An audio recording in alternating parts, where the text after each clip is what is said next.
Hey, good morning, everybody. JB Portillo here with our brand new show for in our new studio, in our outfit. And I want to welcome our very first guest, Mayor Christie. Good morning. Good morning. What a great set. Isn't it wonderful? It looks super, yeah. We're really so good. excited. We're very excited, and I'm glad you're here for the first show. Thank you. You bet. Thank you. You have a million wonderful things to talk to us about We this have a lot morning. going on in the city. Yes, you do. Yes, we do. So, Want to start? yes. Okay. Let me start first talking about the financial health of the city, particularly with respect to COVID. Our sales tax continues to amaze us, and I want to thank all the residents for supporting local business, as well as the internet sales, which is the #1 driver of the tax. We just received our June taxes. They're always 2 months behind. And I'm delighted to tell you that we actually came in at $67,000 higher than we did the year before. Similarly, with the county, we came in 39,000 higher. And so to our budget, to our 2020 budget, we are actually in surplus of $313,000, Wow. which is absolutely amazing. So the three that are really driving it are internet sales. The second is the building supplies industry, and we're going to talk about the number of permits and everything. So that's still a very thriving industry here. And then the fourth is grocery store sales. People are still out there supporting our 2 grocery stores. Both are having a great year, and there's no longer the rush on paper products, but people are still supporting the stores, which is very gratifying. Isn't it a little sad that COVID did that, but there's always something positive that comes out of a problem? Yeah, and there is. And, at the council meeting tonight, of course, it's September the 1st, it's a special council meeting to address the bonds, which I'll get to in a minute, but also we applied for a COVID grant of $18,000 with a match of 10%, so $1,800 from the city, for future COVID expenses, wipes, that kind of thing, all the PPE, and that was approved. So we have to have council accept it and make a change to the 2020 budget. And the governor awarded money to firefighters and frontline EMS. And so we applied for that and were awarded $111,000. Wonderful. And so we actually have the money, and tonight council will have to approve that as well and then absorb it into the 2020 budget. So a lot of good things happening within the city. We just published our June financial statements. As I mentioned, they're a little bit behind because we have to wait for 2 months until we see the sales tax come in. But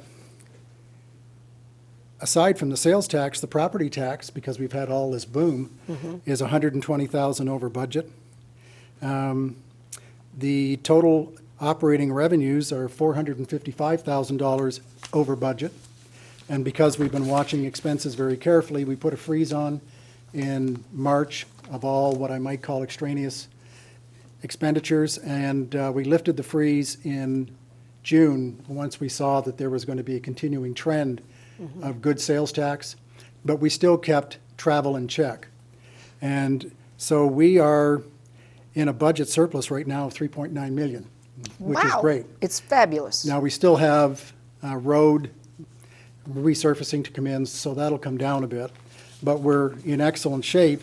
And of course, you've heard me talk before about our need to keep our reserves up. By our own ordinance, we have to have 25% of our non-restricted revenue on hand. As of June of this year, we actually have twice that. We have 51% with a total of $8.4 million in reserve. Very, very healthy. It was one of the reasons, if I can move into the bond for a minute. Yes, let's do. Okay. That was one of the reasons, plus more, that we received an excellent bond rating from Standard & Poor's. 2 weeks ago today, the finance director and myself had a phone call with S&P as well as our underwriters, and they had asked us a lot of questions ahead of time, which we provided before we had the interview. We had a 15-page slide deck that we went through talking about Bella Vista, its strong financial health, and the vision of moving forward in the future, the bond numbers, et cetera. And they said that they would have a decision the following Friday, and the rating that we got was a AA minus, which is practically unheard of for a city our size, first time out of the gate with a bond. So it's a tribute to the many people who have worked on this for 3 years. And then this morning, between 9 and 11, the bonds went on the open market for sale. And within 20 minutes, we had the money that we needed, which is roughly around $24 million. And for the remaining time, because they keep the offer open, it was a very sizable chunk of money. Just there was faith in the investment community in Bella Vista, which was extremely gratifying. And so now council will meet tonight, and as well as the resolutions I just spoke about on the COVID side, there's also some approvals that they have to do in the form of an ordinance. And that ordinance is put together by our bond counsel in Little Rock, and he will now put in, the interest rate and everything else that came as a result of just a fantastic bond issue that we did this morning. 20 minutes. 20 minutes. Wow. And they had an hour and a half to do so, and we were just floored, and I think the underwriters were floored too. Yeah. And then it just kept rolling in. And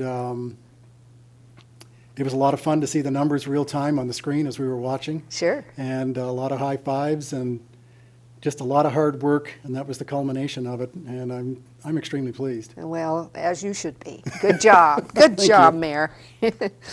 All right. Okay, so what about our bridge? Yeah, so we have a bridge project with RDOT and the Walton Family Foundation to replace the Little Sugar Bridge that is close to City Hall. That's the one as you go around the curve? Yes, correct. Okay. And then a little further up from it is the Tanyard Creek Bridge. That was the one with the so-called sinkhole, which really wasn't a sinkhole, but a few months back. And we were originally told that the estimate was going to be $600,000, and that included a bike lane on each, which was being funded by the Walton Family Foundation. And I'm afraid COVID has become a bit of a crutch for a lot of people to increase their rates, et cetera. And so by the time the actual bids came in, the price was now $189,000 higher than the original estimate of $600,000. So we're now negotiating with the Walton Family Foundation for that extra funds, and haven't got an answer yet, but we'll keep pursuing it because they want to actually begin that project as soon as they possibly can. And it is a much needed project as well. So is that because of all the building going on right now, the concrete and things That's like part that? of it, yes. And that's only going to get worse as Walmart builds its new home office. But there's also delays in structural steel, there's delays in other product. Again, the manufacturers are saying because of COVID, they've had to shut their plants down to clean and then reopen. Not everybody comes back to work, et cetera, et cetera. I can understand it, but we're now 6 months into this thing, and I would have thought you would have had your plants clean and you would have figured out social distancing and the wearing of masks, because we figured it out in the city early in the game. Yes. But nevertheless, so that's the status of those two bridges. I feel pretty confident that the project will still go ahead. Good. Yeah. Now, that's great. And I like the idea of the bike lanes. I didn't realize that before, but that's good. Yeah, and there's actually going to be another tunnel built as part of that RDOT project. It's outside of the Little Sugar tunnels and trails that will go under 340, quite close to the bridge. Uh-huh. And that'll be to keep the walkers and the cyclists off the POA golf runs as much as possible.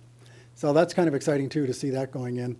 So there's still more improvements that are happening in the city, and those bridges are going to be terrific when they're finished. Oh, they really are. They really are. Well, now let's talk about another project that's taken a long time. How about Sunset? Oh yes, the infamous Sunset.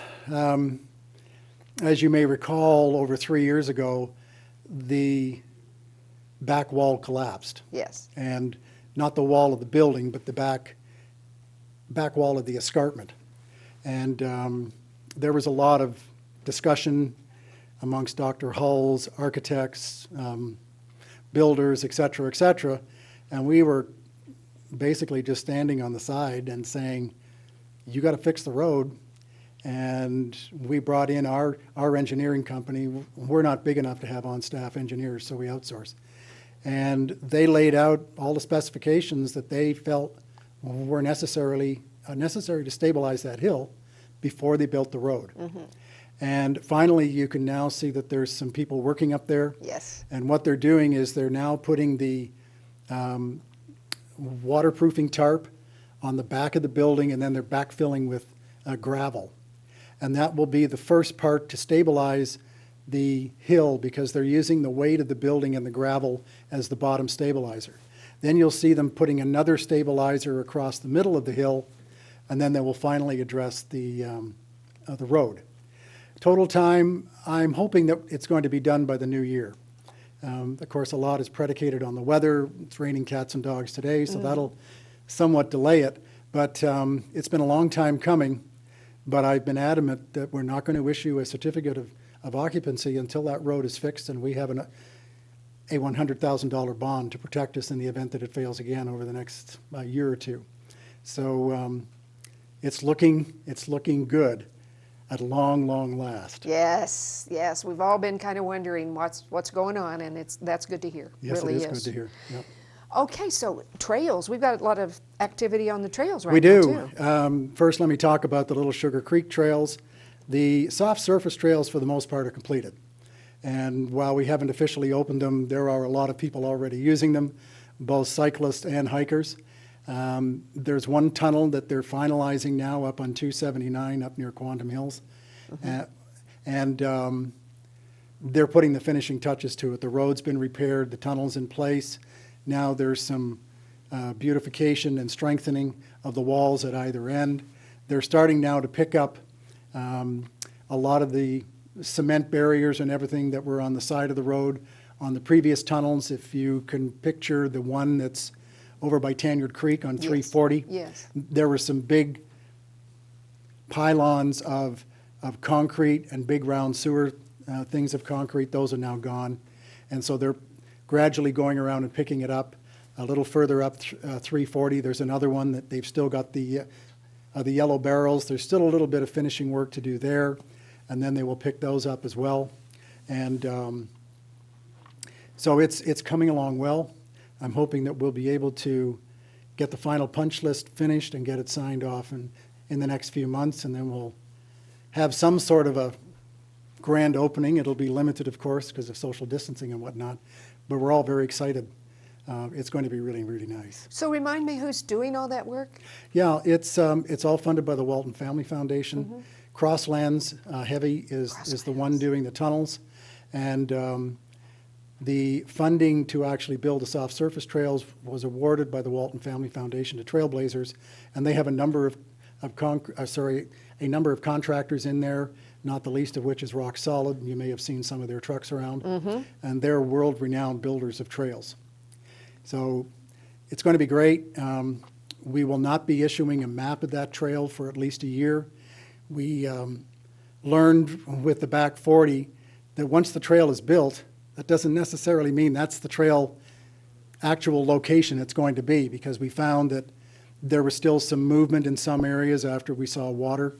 And then some of the trails were just a little too intense, so they had to move them a bit.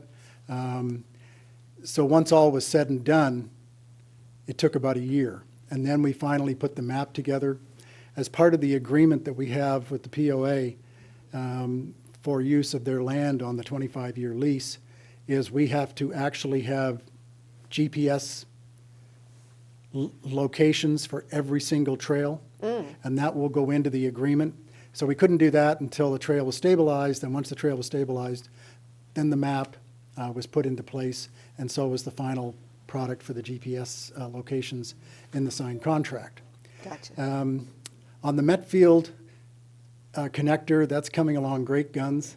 It's amazing how quickly they're moving. I want to thank all the residents for being exceedingly patient. It's been a real labor of love. They've run across a lot of rock that they hadn't anticipated, but they're getting around it. And you may see that they're putting in a lot of drainage because we want to make sure that that's adequate. And don't have an end date yet because of the rock. but they're well past Merit, I believe, now on their way up towards Commonwealth.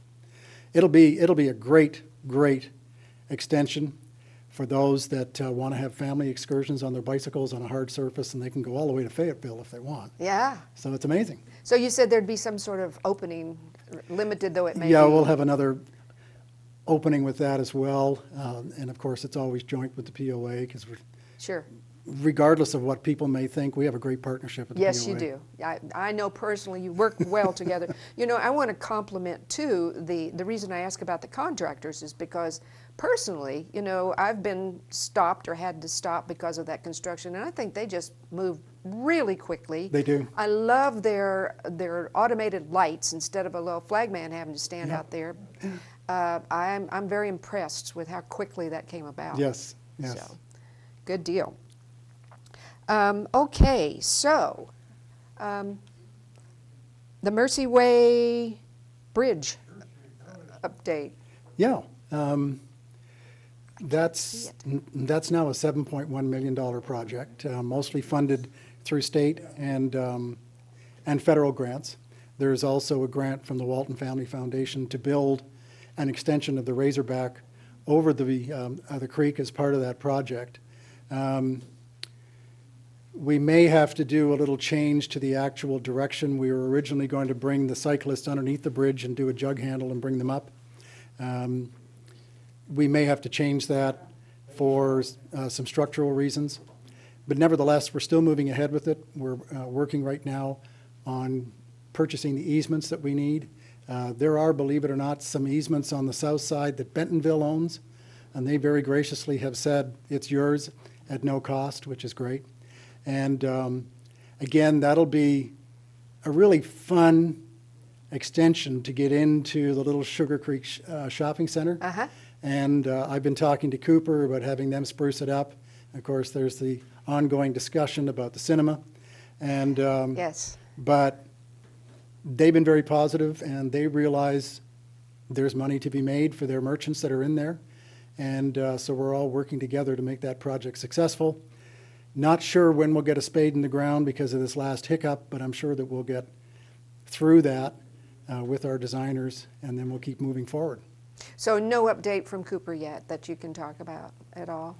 No, I really don't know what they're going to do. Mm-hmm. And other than they still have plans for Little Sugar Creek. They in fact, just yesterday asked for a copy of the latest community survey that we did in 2018. What do the residents really want to see? And so we provided that whole demographic breakdown, as well as we had, about 700 residents respond to it in 2018. And so that's a pretty good sampling. Yes. And of course, restaurants is number one, followed very closely by a hotel as number two. Gotcha. So we shall see. Okay, well, I think we're going to take a quick break Okay. because we got a really big issue to talk about. Well, a couple more. We do. So we'll be right back. Thank you. Thank you. See you in a minute.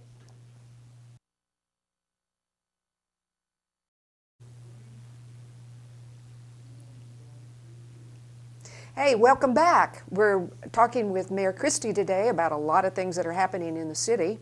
So let's get right straight to the census. What do you think? I'm very pleased. The self-reporting is a little over 80%. I think I mentioned that on the last show. Once again, for the third census, Bella Vista is number one for the self-census portion, and I'm very proud of all our residents to do so. And they now have feet on the street, knocking on the doors. I think they'll find that there'll be some additional doors because of the tremendous increase that we continue to see in the new housing permits. We just released the new housing permits year-to-date, end of August of this year, and we are actually at 269 issued permits. To put that into perspective, 269 permits last year was the middle of December. Oh. And this is the end of August. So we're easily going to go over 300. As I noted in the financials, the property tax is exceeding the budget. That reflects, the past boom that we've had going all the way back 5 years. And it takes about 2 years because of the way the whole assessment works to actually see money coming in. Yes. Now we're beginning to see the fruits of all that labor. And we're going to see more for quite some time. I'm told that a builder has recently bought hundreds of lots and is going to continue on. When I talked about the three main drivers of our sales tax, number 2 is building materials. And we've seen an uptick in the residential building permits for patios and decks and that kind of thing. And I suspect that's probably the $1,200, maybe the additional money that was, given for those who were on Social Security. Not sure about that, but certainly Lowe's, has been reporting as well as T.H. Rogers, a very good boost in their sales. The way the sales tax works on building materials is if you buy it from a company outside of Bella Vista, but you're having it shipped and delivered to Bella Vista, then the company has to actually charge the Bella Vista tax because it's FOB here. So that plays in our favor. That's so good to know. I had no idea. Yeah, it's true. But of course, you have to weigh the cost of, is there a delivery charge? Because oftentimes it's cheaper just to put it in the back of a pickup truck. But when you're delivering trusses and everything else and shingles for a home, it makes a big difference. And so when you've got 269 permits on the go and there seems to be no stopping it for the foreseeable future, at least on the near term, that we will continue to bring new people here that will impact the census.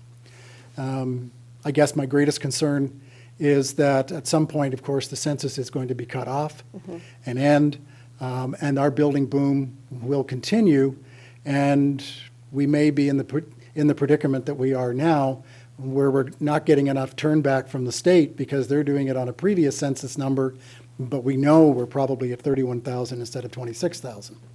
But we're still looking at the probability of putting impact fees on homes. We're going to do a request for qualifications from a number of companies that do that kind of thing, because you just can't make up an impact tax. You've got to have some firm numbers behind it. And that could mean that there'd be an extra charge on the building of a house, and that money could be distributed, for example, between streets, fire, police, and possibly the library, where the increased traffic will increase the cost to the city. Gotcha. Now, if we had a bigger commercial base, then that could change. We've seen some increase on the commercial base, which is good. We are still working on economic development. It tends to be a bit of a challenge, of course, because the very little flat land we own, for the most part, is owned by one company. And so we've been talking to them and trying to encourage them as much as we possibly can to do some new development. But the census is key for us because our grants, our turnback, so much is predicated by the census numbers. And as somebody was telling me the other day, somebody that actually works for the census, hasn't it been moved up a month? I mean, it was supposed to be the end of October, and now it's September the 30th. Yeah, it has been. So that's a little concerning. I don't think it'll hurt us that much because we had such a high self-reporting. But if you look at some of the other cities, they're down in the high 50s and 60s. And it depends. Are they able to collect all the data that they need to collect within that short period of time? I'm not certain that they can. Yeah. One more question. This Sure. is just a JB curiosity question. Sure. Those come up periodically. I noticed that who's responsible, probably the state, I guess, but for the signs that put up the census at all the entrances of Bella Vista when Yes. it comes about? Who Yeah, does that's that? the state. The state does that? And they will only do it after the official census numbers are blessed. Yeah, I saw it the other day too when I was driving in from the south side. And if it's in green, it's usually a state sign. Gotcha. Okay, Yeah. good to know. Good to know. Whereas if you look on those same posts, you'll see Monarch City, Tree City, that kind of thing. That's us. Okay. But we still have to get agreement from the state to put it on their posts, but they've never said no yet. So. Of course not. Of course not. They're all good things.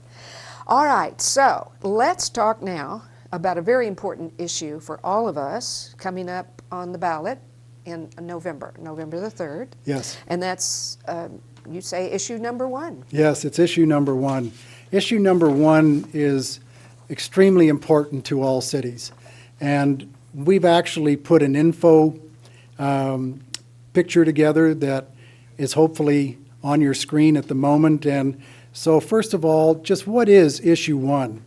Issue 1 is an entry on the ballot at the request of the governor.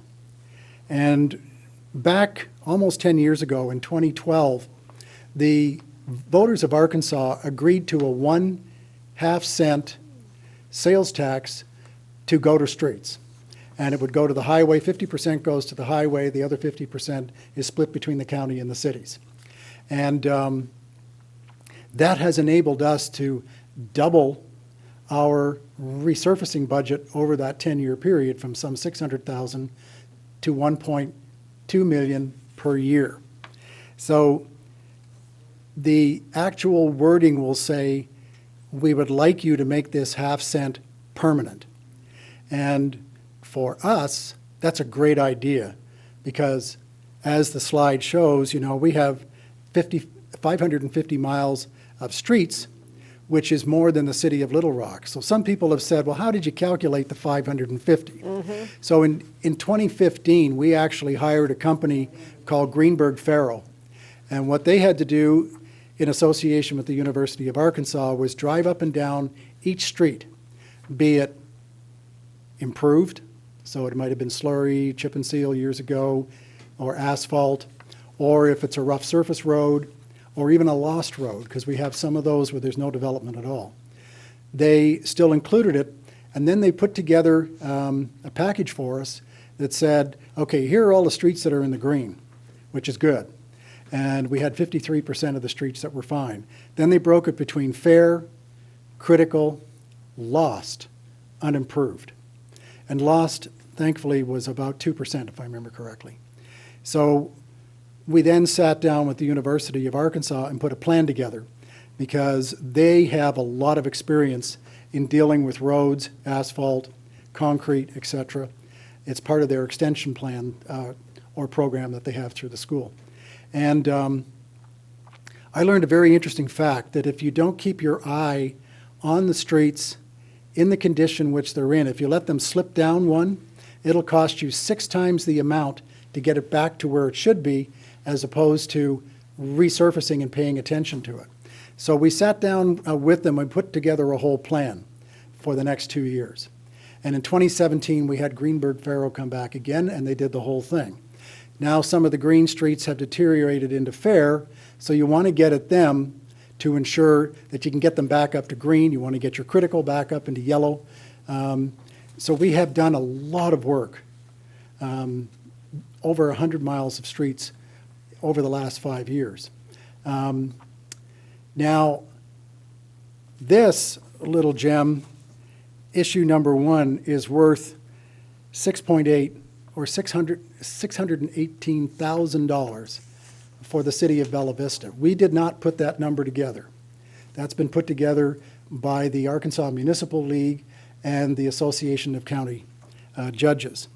So if you scroll down a bit, you can see that since 2012, $154.7 million funding from the 1/2 cent tax has gone to Northwest Arkansas, primarily for the bypass project. And $217,000 was spent in Northwest Arkansas for other projects.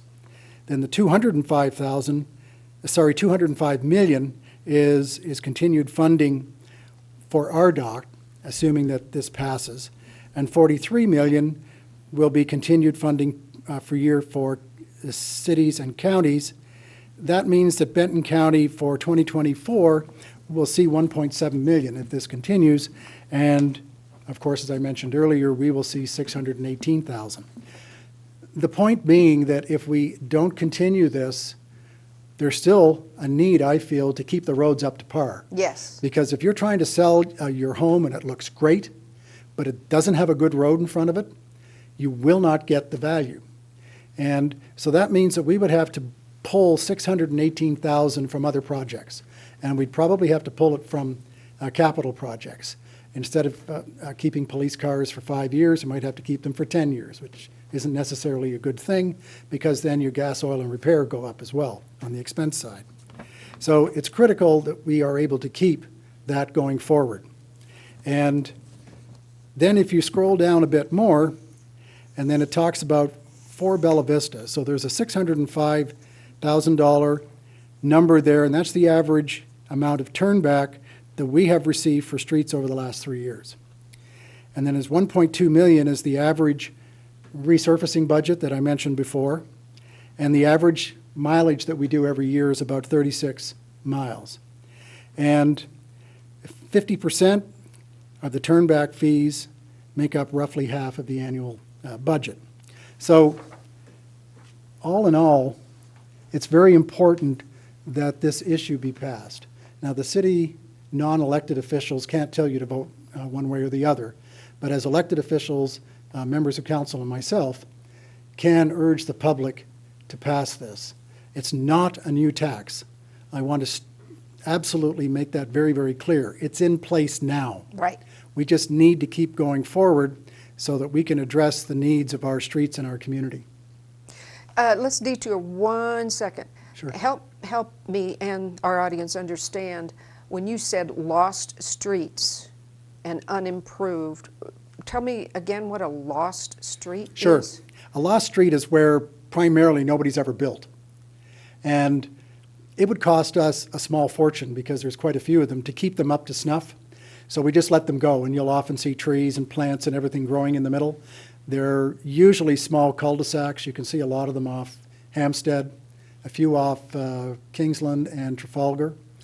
Way far on the east side, there are longer streets where nobody has ever developed.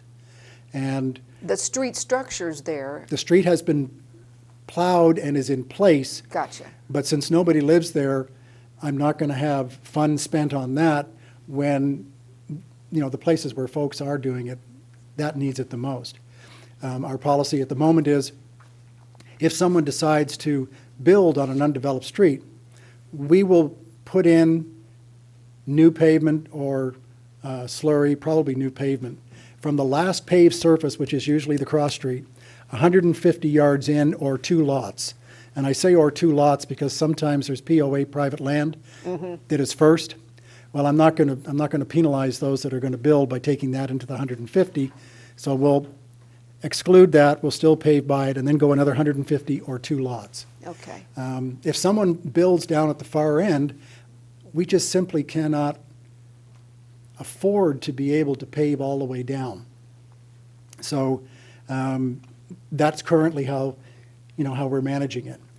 The undeveloped roads are roads that people have been using, but they're not paved. A classic example is Suits Us joining to Cedar Crest that runs between 71 and Cunningham at the top end.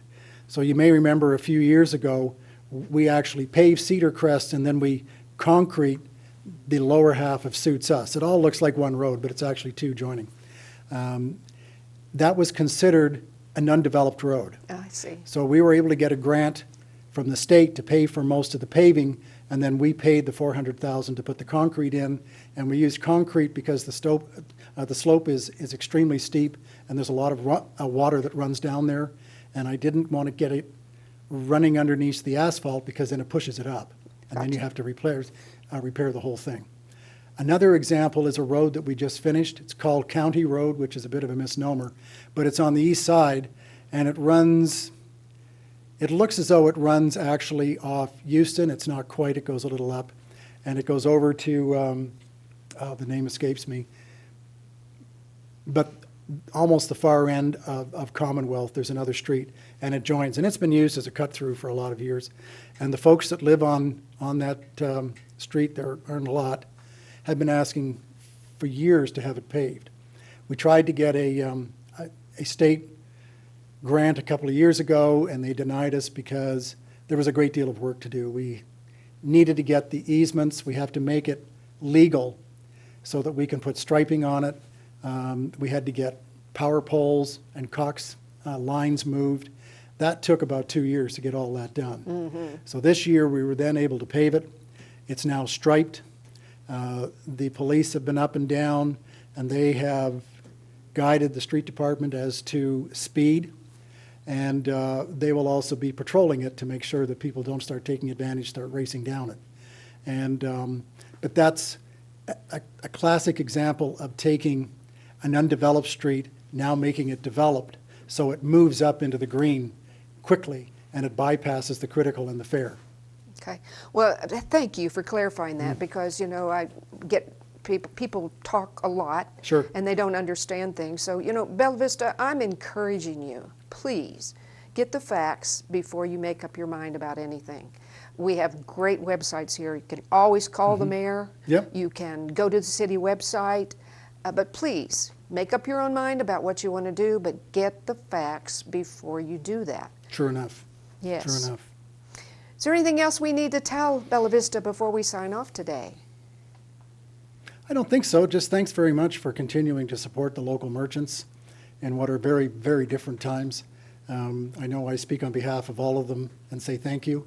There has been a tremendous outpouring for our first responders, both Yes. the police and fire. You know, we're very blessed to live in a community that understands the contribution that fire, police, the street department, building inspectors, code enforcement officers all make. And there's been an outpouring of cards, letters, even food coming into all these organizations. And I'm extremely grateful and very proud of all of you for doing that. Thank you. Well, thank you for being with me again, and I look forward to our next meeting. So do I. Okay, take care. We'll see you soon. You bet. Bye-bye.